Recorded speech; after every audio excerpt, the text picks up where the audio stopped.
Assalamualaikum warahmatullahi wabarakatuh. Wahai engkau yang dimuliakan Allah. Allah Subhanahu wa Ta'ala membuat begitu banyak aturan. Tujuannya adalah untuk membuat manusia ini tahu bahwa hidup itu harus memiliki sifat teratur. Karena keteraturan dalam hidup akan mendatangkan manfaat yang besar. Allah ciptakan segala sesuatu pada tempatnya. Seperti halnya sebuah kalung. Kalung ini menjadi sebuah hiasan di leher wanita. Makanya rasanya aneh ketika kalung ini berpindah leher kepada laki-laki. Sungguh ini adalah sesuatu yang tidak pantas dan tidak wajar. Kalau persoalan kalung yang biasa saja, Allah Subhanahu wa Ta'ala mempersoalkan urusan ini lewat lisan Rasulnya Muhammad bin Abdullah alaihi salatu wassalam. Sekarang bagaimana dengan kalung yang dijadikan jimat, tamimah, yang diyakini bisa mendatangkan kekuatan yang maha dahsyat. Tapi sayangnya kekuatan itu bukan sebagai sesuatu yang baik, yang bermanfaat, tapi malah merugikan orang lain, bahkan diri yang memakainya. Mari kita saksikan.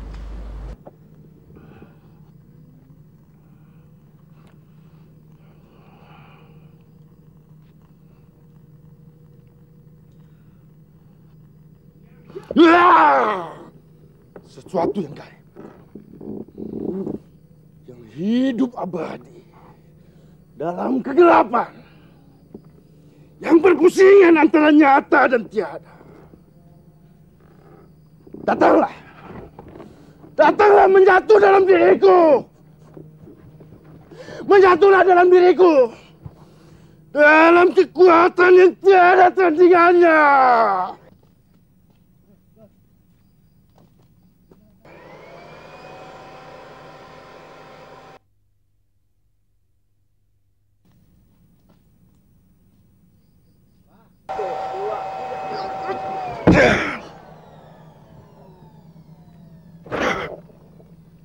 Menyatulah, menyatulah dalam diriku, dalam kekuatan yang tiada tandingannya.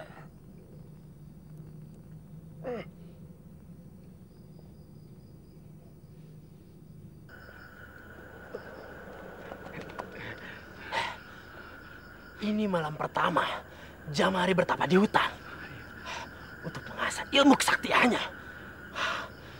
Dia akan menjadi orang yang paling berbahaya. Sulit dibayangkan kekacauan apa yang akan terjadi kalau dia tidak segera dihentikan. Iya, Kang. Dia akan merajalela, Kang. Dia akan menyebarkan kejahatan tanpa bisa dihentikan, Kang. Karena itu, kita harus mencegah dia dengan mengalihkan perhatian semedinya. Iya, Kang. Kita kacaukan perhatian Jamari dengan menjarah rumah dan memperkosa anaknya. Ayo kita lakukan. Ayo. Ayo, Kang. Kalian saja pergi berdua lah. Aku akan menyusul Jamari ke tempat pertapaannya. Dan ingat, lakukan seperti sekawanan perampok yang brutal. Jangan memberi kesan kalau kalian yang melakukannya. Iya. Mengerti? Baik, Kang. Akan saya obrak-habrik rumahnya dan mengambil hartanya. Dan saya akan menikmatin anak gadisnya itu, Kakang. Ayo. Ayo.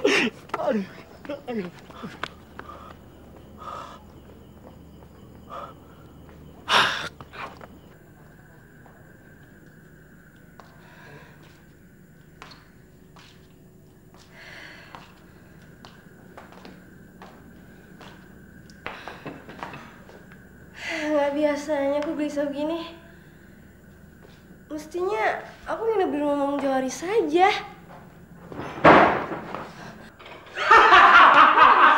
Siapa kalian?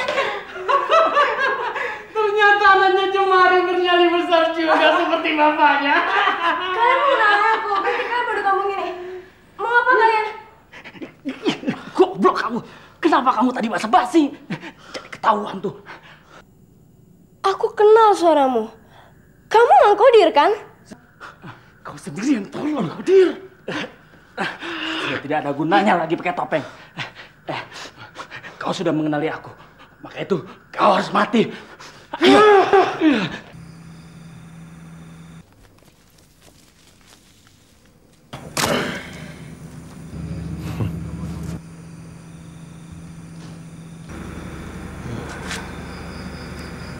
Sepertinya dia mengetahui kedatanganku. Jamari, bangunlah. Bangunlah dari tapamu. Aku Johansa, sahabatmu. Ada berita penting yang ingin kusampaikan, Jamari. Makanya aku berani mengganggu tapamu. Ini hanya akal-akalanmu saja. Kau sengaja mengganggu tapaku untuk merusukkan perhatianku. Hingga pengasahan ilmuku ini tidak sempurna. Baiklah, akan kusampaikan saja berita itu. Terserah kamu mendengarnya atau tidak.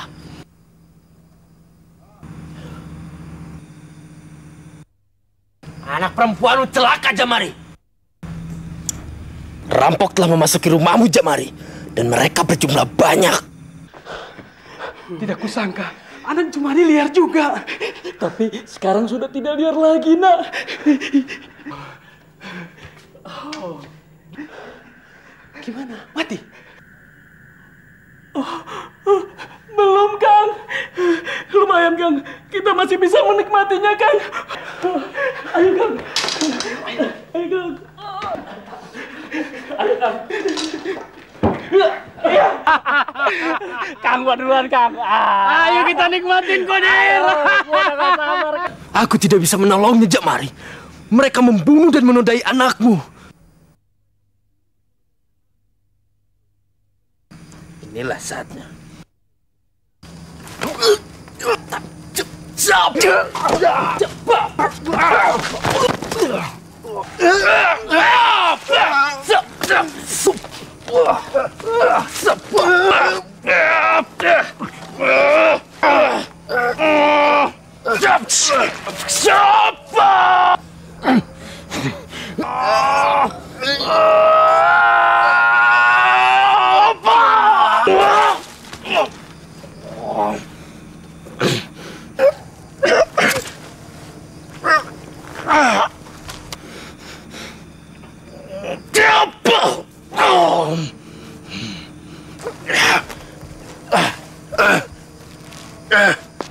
Sekarang ilmumu sudah berpindah ke dalam tubuhku, Jamari. Kau tidak bisa lagi malang melintang tanpa tandingan. Terkutuk kau. Kau mencuri ilmuku. Tapi kau tidak mendapatkan semuanya.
Subhana rabbika rabbil izzati amma yasifun wa salamun alal mursalin walhamdulillahi rabbil alamin. Alhamdulillah. Sudah genap 10 tahun cucuku ini meninggal. Kalau masih hidup mungkin sudah sebaya dengan kamu. Oh, tidak, Pak. Tenita dulu 5 tahun lebih muda daripada saya. Waktu kecil saja suka saya gendong. Oh ya, berarti 5 tahun lebih muda. Kalau begitu, sebaya dengan istrimu Juleha? Iya.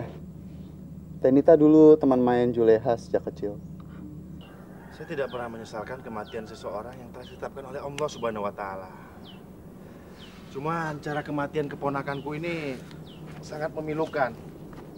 Dan sampai sekarang pembunuhnya juga belum ditemukan. Bagaimana, Johansa? Saya juga merasa sangat prihatin, Kang. Jamari itu kan sahabat saya, Kang.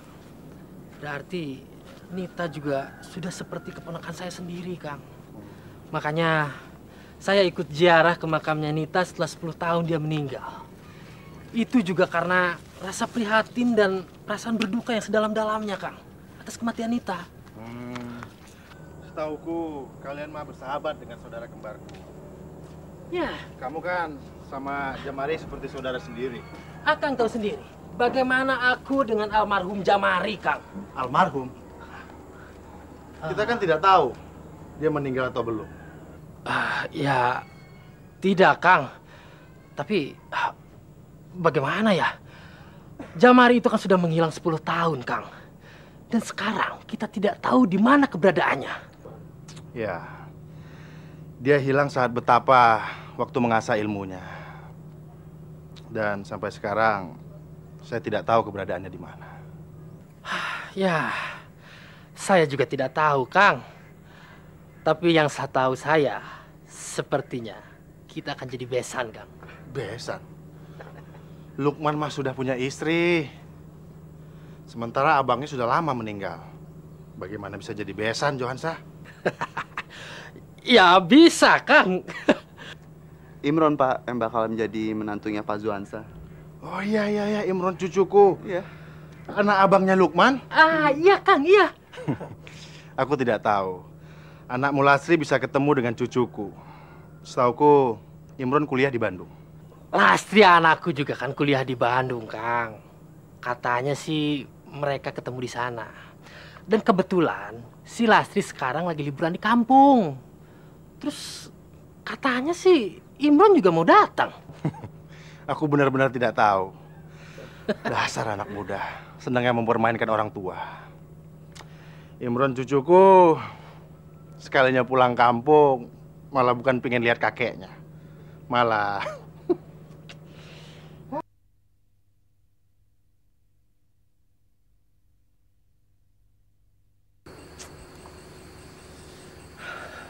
kok sepi banget ya? Nggak ada angkot, nggak ada tukang ojek. Orang lewat pun nggak ada.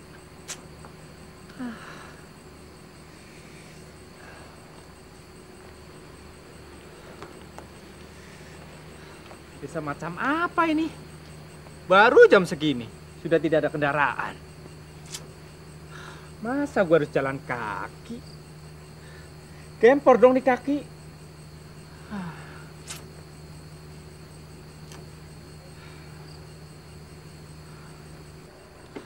Tapi jelek-jelek begini desa kelahiranku juga. Paman dan kakekku masih tinggal di sana. Entah bagaimana kabarnya mereka sekarang ya. Sudah 15 tahun aku tidak ketemu mereka. Bertahun-tahun aku menunggu di sini. Sekaranglah saatnya darah daging membalaskan dendamku. Jalur, jemput dia.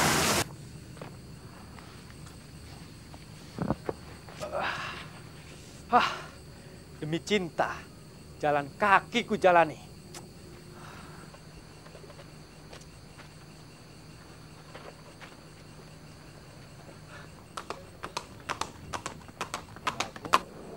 Kuda? Kuda milik siapa malam-malam dilepas?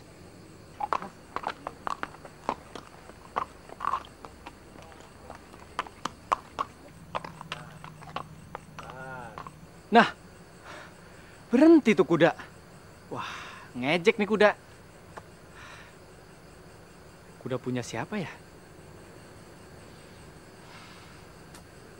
Dulu katanya Aki Jamari, saudara kembar Aki Jauhari punya kuda. Tapi kabarnya kuda itu hilang bersama Aki Jamari. Masa iya ini kuda miliknya?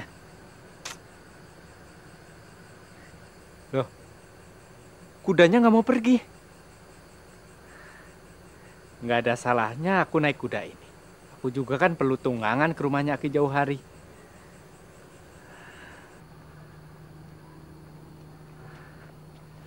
Kuda baik, kuda bagus.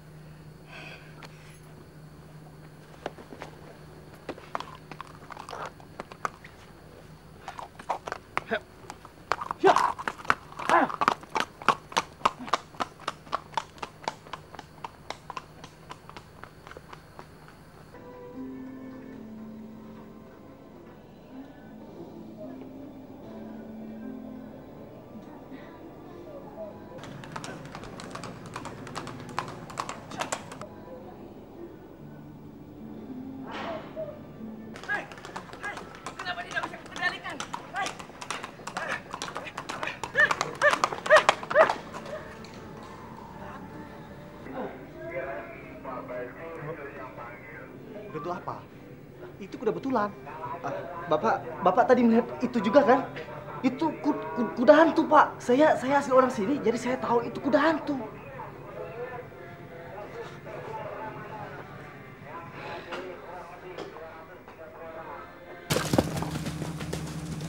Aku mau dibawa kemana?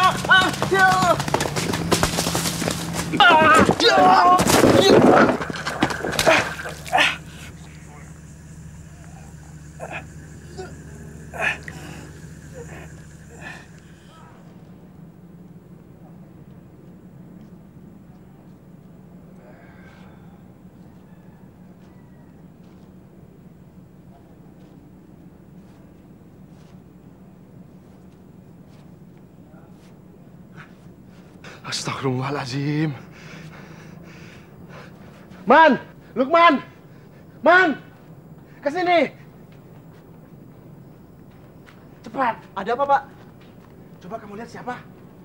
Ada apa sih, Pak? Kok heboh begini? Itu nggak tahu siapa. Loh, ini Imron, Pak. Imron? Imron cucuku?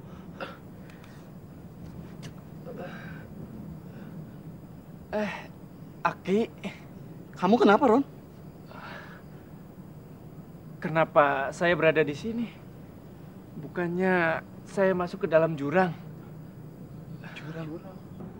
Jurang?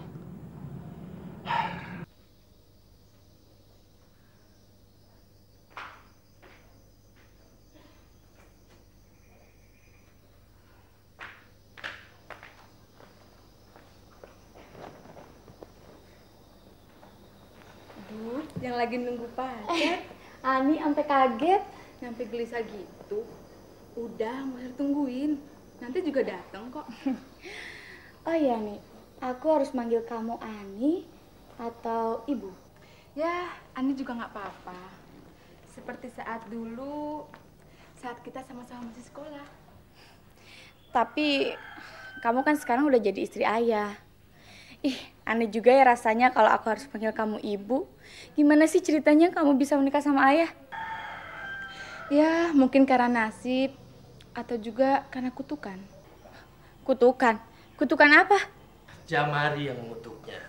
Sampai dia bisa menjadi istri ayahmu ini. Jamari. Aki Jamari yang mitosnya hilang sama kudanya itu ya? Iya, betul. Jamari itu adalah saudara kembarnya Kang Jauhari. Dan Kang Jauhari ini adalah kakeknya Imron, pacarmu itu. Dia memang orang jahat sejak mudanya dulu. Dan Ani ini salah satu korbannya. Sampai dia dikutuk begitu. Dikutuk gimana sih ya? Kamu aja deh nih yang cerita. Ya, kejadian sudah lama sekali. Pada saat itu usiaku baru 15 tahun. Dan Aki Jemari sudah menjadi duda karena istrinya meninggal. Lalu dia melamarku. Bayangkan saja, anak gadis 15 tahun dilamar orang tua yang sebaya ayahnya. Dengar ya. Kau tidak mau menikah karena aku sudah tua. Dengar baik-baik. Kau akan mendapatkan laki-laki yang lebih tua daripada aku. Seperti bapak. Aki Jemari itu orang sakti. Hingga kutukannya terbukti. Aku menjadi istri orang yang sebaya dengan ayahku. Ya, seperti ayahmu ini. Ah, itu kebetulan aja kali. Mungkin kamu emang udah jodoh sama ayah. Kebetulan atau tidak, itu menunjukkan kejahatannya Ki Jamari. Makanya kalau boleh ayah terus terang, sebetulnya ayah agak tidak setuju kau berhubungan dengan Imron. Loh, kenapa ya? Karena Aki Jamari itu saudara kembarnya kakeknya Imron? Tidak ada hubungannya tuh kan. Aki Jemari ya Aki Jemari, Imron ya Imron. Jangan disama-samakan. Kalian tidak tahu kenapa ayah tidak setuju. Ya Lastri gimana mau tahu kalau ayah aja nggak ngejelasinnya. Imron itu cucu laki-lakinya Kakang Jauhari. Mungkin saja bisa menjadi sarana Jamari untuk bangkit dari alam gaib dan menyebarkan teror kejahatannya. Ayah tuh mengada-ngada. Kalau misalnya benar begitu, kenapa Akang takut? Waktu masih hidup, Aki Jemari kan sahabat Akang. Katanya sudah seperti saudara sendiri. Kalian tidak tahu, akulah musuh besar Jamari.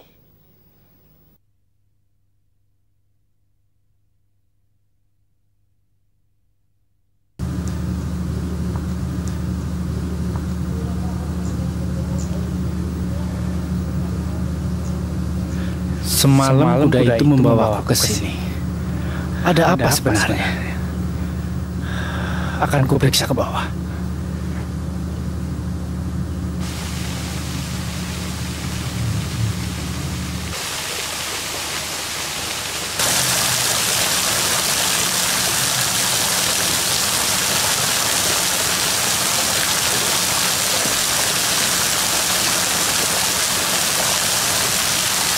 Dulu, waktu aku kecil sering mandi di sini bersama teman-temanku.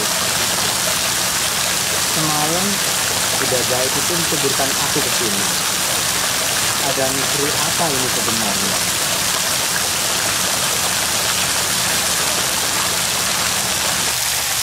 Kemarilah cucuku.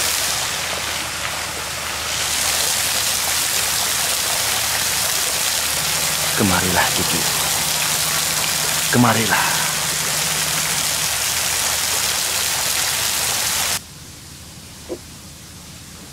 Ayo cucuku, kemari.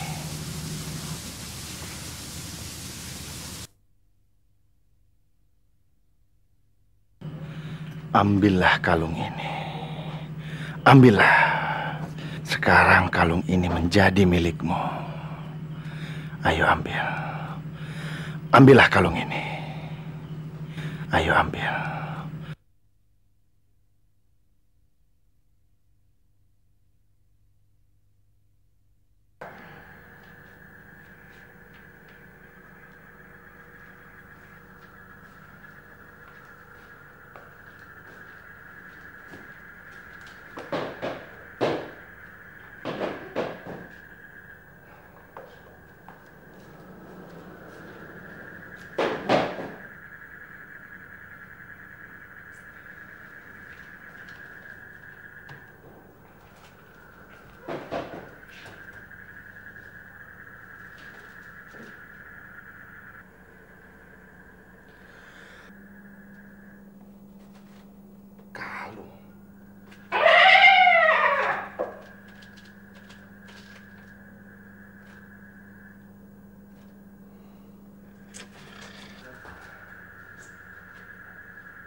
Pakailah, agar kau menyatu dengan diriku.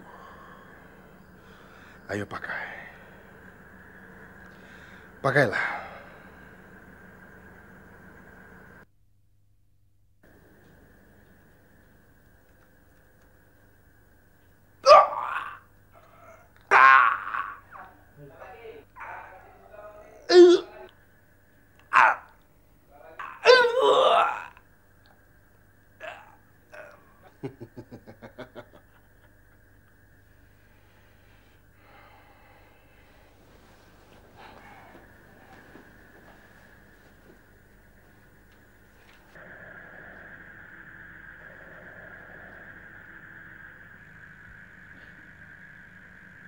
Alhamdulillahirabbil alamin.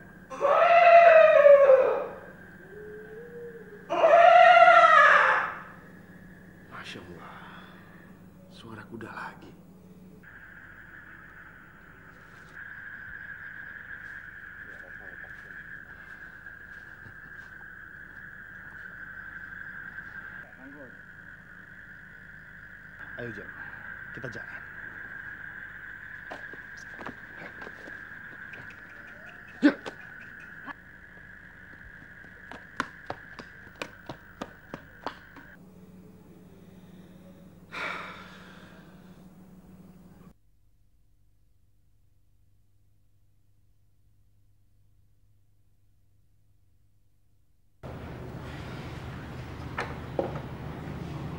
Sudah besar kau, Rosita.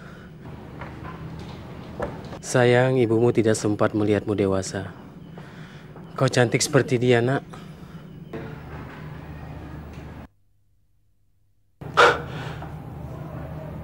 Kenapa aku teringat peristiwa yang lalu itu? Tidak mungkin. Jamari sudah tewas. Tidak perlu takutkan lagi. Rukmana!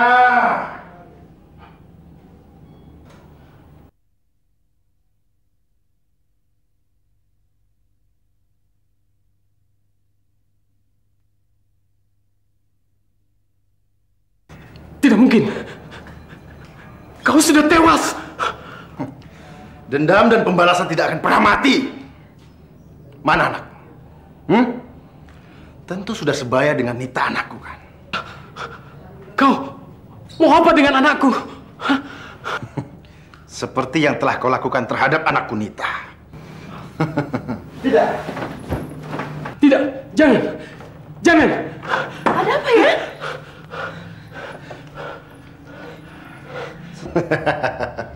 Wah, sebaya Nita. Ketika harus melayani Rukmana. Oh, jangan. Jangan. Kumohon. Aku tidak pernah memohon. Ketika kau menjarahi anak.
Sekarang giliranku, Rukmana.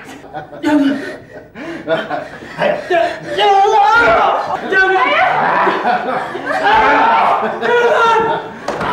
Jangan kau lakukan. Jangan.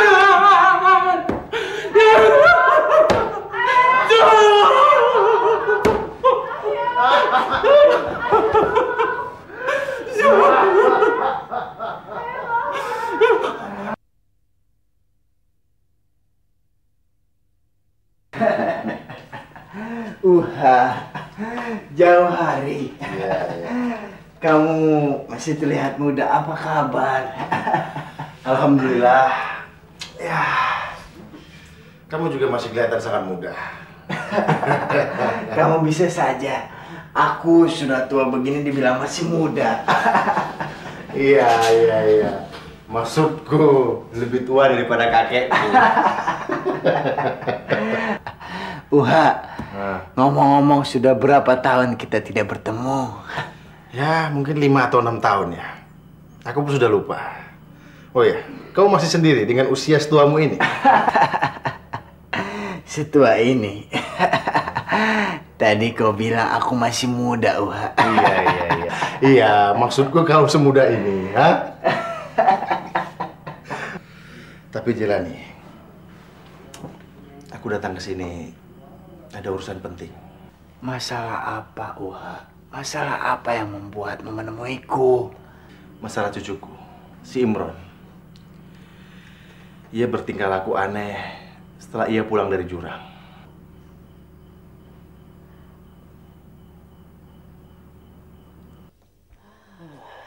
Imron. Jadi kau sudah sebesar ini. Kau mirip almarhum ayahmu dulu, Nak. Kapan kau sampai ke rumah kakekmu? Baru berapa hari, Pak. Waktu itu saya datang malam hari. Terpaksa saya jalan kaki karena sudah tidak ada kendaraan yang lewat. Jadi saya nyampe ke rumah Ki jauh hari ya, pagi-pagi sekali, Pak. Lalu kenapa kau baru sekarang kesininya? Ya, dia melepas dulu kangen sama kakeknya ya. Dia kan udah lama gak ketemu sama kakeknya. Sejak kecil dia udah pergi dari kampung ini. Iya, Pak. Sudah belasan tahun saya tidak ketemu dengan kakek saya, Aki jauh hari. Ini saja kalau tidak kebetulan Lastri berasal dari kampung sini, barangkali saya tidak datang menemui kakek saya itu. Oh, begitu. Lalu semalam kau ada di mana? Semalam kenapa, Pak? Semalam sudah terjadi peristiwa besar. Kamu tidak dengar? Ya enggak lah ya. Kita aja yang di sini nggak dengar. Kita kan baru tahu tadi pagi dari orang-orang. Memangnya peristiwa besar apa, Pak? Rukmana yang tinggal di ujung desa sana. Dia mati terbunuh dengan anak perempuannya.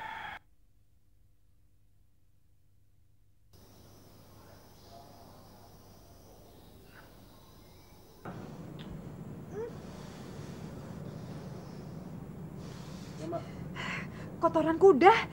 Sebanyak ini dari mana? Ya karena ada kuda, Bu. Lagi. Iya, tapi kuda siapa? Di kampung kita kan nggak ada orang yang pelihara kuda. Kata Bapak, semalam ada seorang kuda di sekitar rumah kita. Terus bapaknya kemana sekarang? Dia sedang menemui teman namanya Ki Jelani. Mau ngebahas soal kuda itu barangkali. Aku heran, sejak ada Imron, di kampung ini banyak sekali kejadian aneh. Iya ya.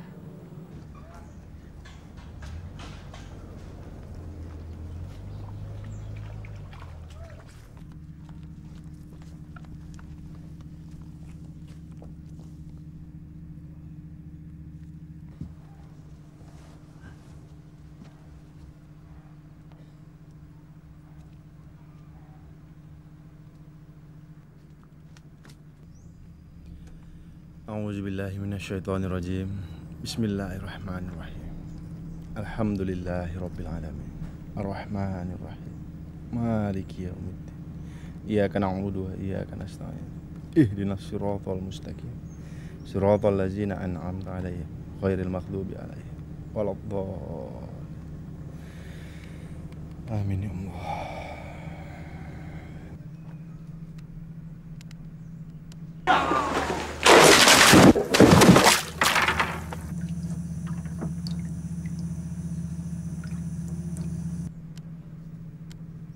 Bila, Bil.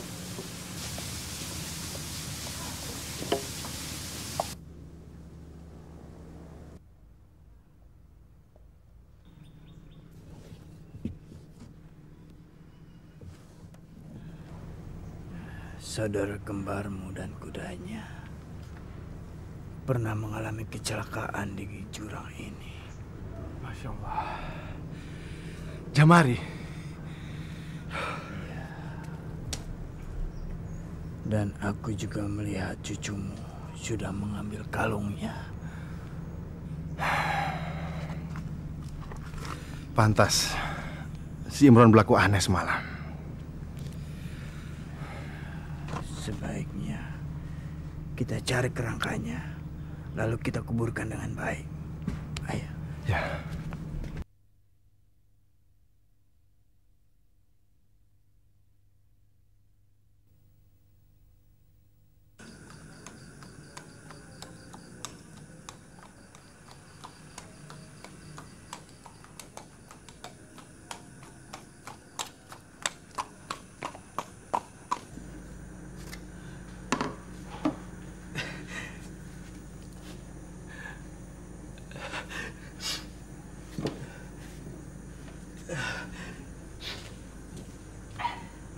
Ada apa sih, Kang?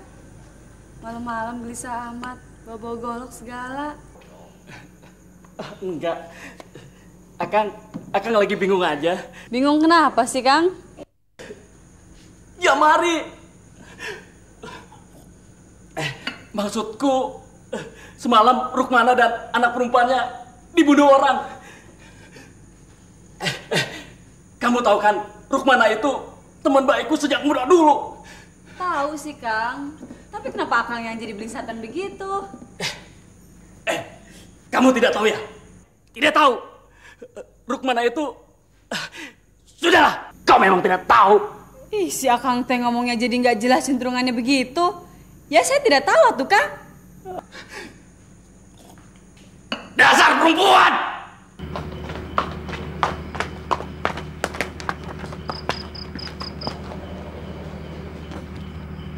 Hei Qadir, bayarlah hutangmu padaku. Bunuh orang yang paling kau sayangi, Qadir. Ayo bunuh. Cepat bunuh, Qadir. Bunuh, Qadir. Cepat lakukan.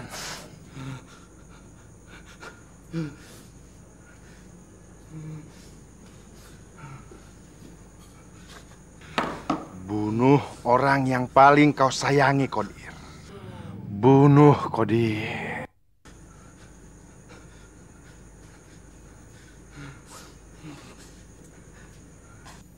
Bunuh dia, Qadir. Bunuh.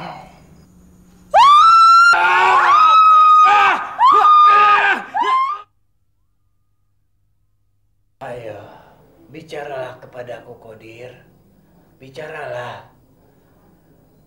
Bapak polisi ini sampai-sampai memanggilku karena kau bungkam sejak kau tiba di sini. Barangkali kau mau bicara kepadaku. Bicaralah. Apa yang terjadi kepadamu sampai-sampai kau tega membunuh istrimu dengan cara kejam seperti itu? Ayolah.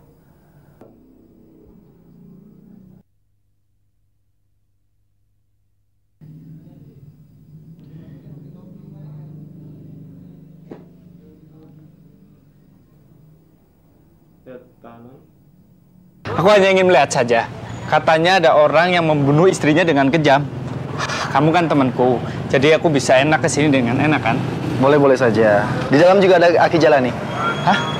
Aki Jailani ada di dalam? Iya. Ayo masuk. Tidak. Nanti aja ya. Loh, kenapa? Ah, nggak apa-apa. Takut mengganggu Aki Jailani.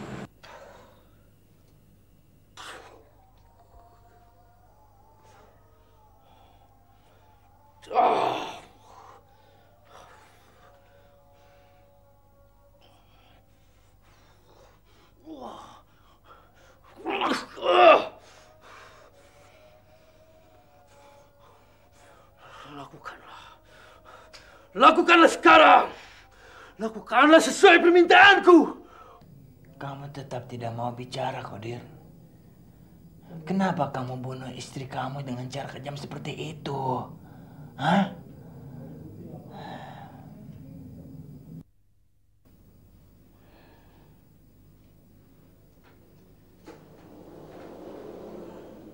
Sepertinya sulit, Pak Polisi.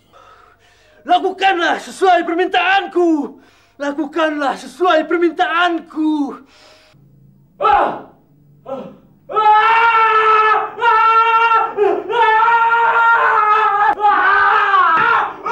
Qadir!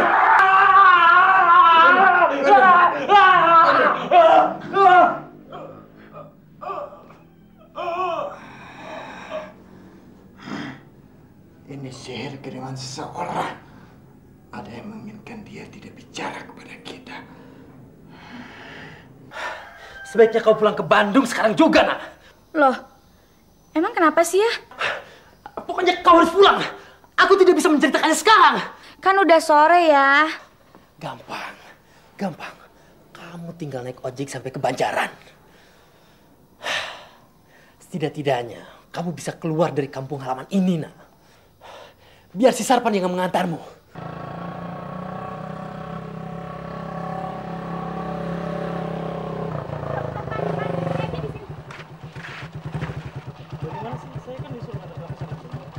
Udah, nggak usah. Nanti saya diantar ke pulang aja. Nih, ongkosnya saya bayar sampai ke Banjaran ya. Tapi saya nggak mau tanggung jawab loh kalau terjadi apa-apa sama kamu. Ya udah, sekarang kamu pergi aja ke Banjaran. Biar ayah taunya kamu tuh nganterin saya. Kalau gitu saya ngumpet. Iya.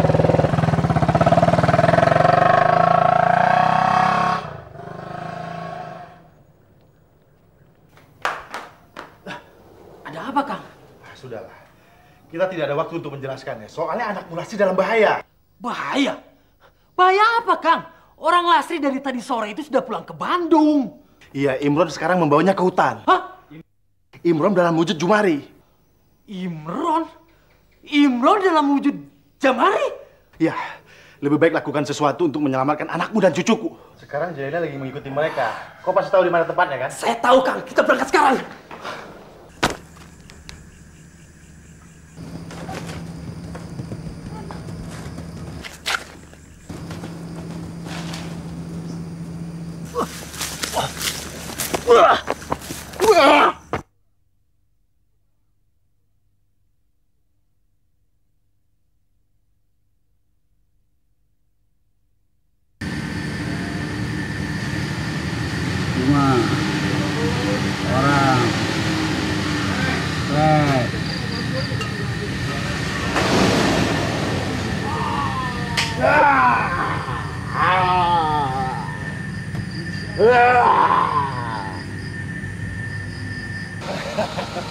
Penguasa ke alam kegaiban.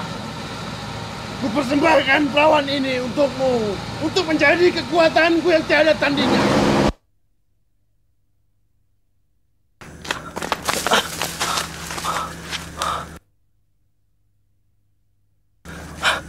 Itu dia, Kang.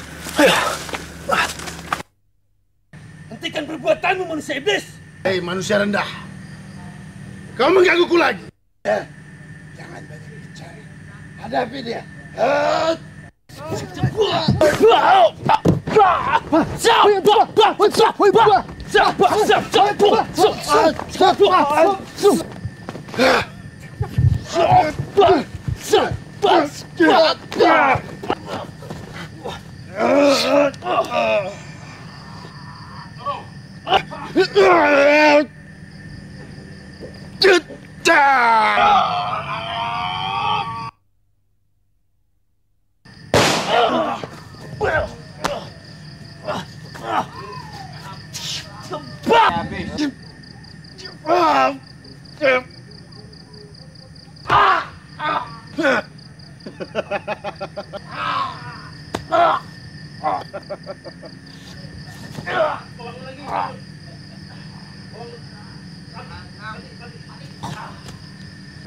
Kau rasakan, Johansa.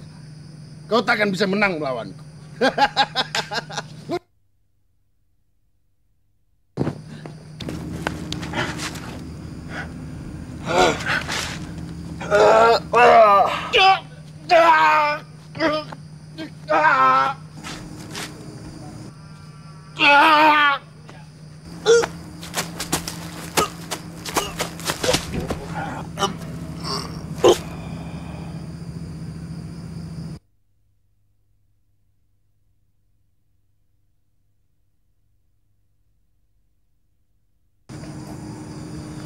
Alhamdulillahirrabbilalamin. Baginda Muhammad bin Abdullah alaihi salatu wassalam di dalam satu riwayat pernah ingin membaiat 9 orang. Lalu Rasulullah tidak mau membaiat salah satu di antaranya. Karena apa? Dia memakai tongkal. Kalau yang dijadikan sebagai tamimah. Lalu Rasulullah memberikan isyarat, memberikan syarat untuk melepaskan. Kemudian orang itu mentaati Rasulnya. Baru Rasulullah ingin membaiat. Ati'ullah wa ati'ur Rasul. Taatlah kepada Allah dan kepada Rasulmu. Ketaatan kepada Allah dan kepada Rasul akan mendatangkan kekuatan untuk menghalau berbagai macam gangguan-gangguan iblis, gangguan-gangguan syaitan yang sudah jelas adalah penyesatan-penyesatan dari jalan Allah Subhanahu wa taala. Ingat, orang-orang yang senantiasa mengingat Allah itulah orang-orang yang selamat. Siapa? Alladzina yadhkuruna Allah qiyaman wa qu'udan wa 'ala junubihim wa yatafakkaruna fi khalqis samawati wal ard. Rabbana ma khalaqta hadza batila subhanaka faqina 'adzaban nar. Yaitu orang-orang yang mengingat Allah dalam keadaan berdiri, dalam keadaan duduk, bahkan dalam keadaan berbaring. Lalu dia senantiasa memikirkan apa yang telah menjadi ciptaan Allah Subhanahu wa taala. Lalu dia mengatakan, Rabbana ma khalaqta hadza batila. Sungguh engkau menciptakan segala sesuatu ini dengan tidak sia-sia. Maka jauhkanlah kami daripada bala azab api neraka jahanam. Fasta'iz billah. Maka jadikanlah Allah sebagai pelindung, insyaallah. Dunia akan menjadi kenyamanan akhirat. Assalamualaikum warahmatullahi wabarakatuh.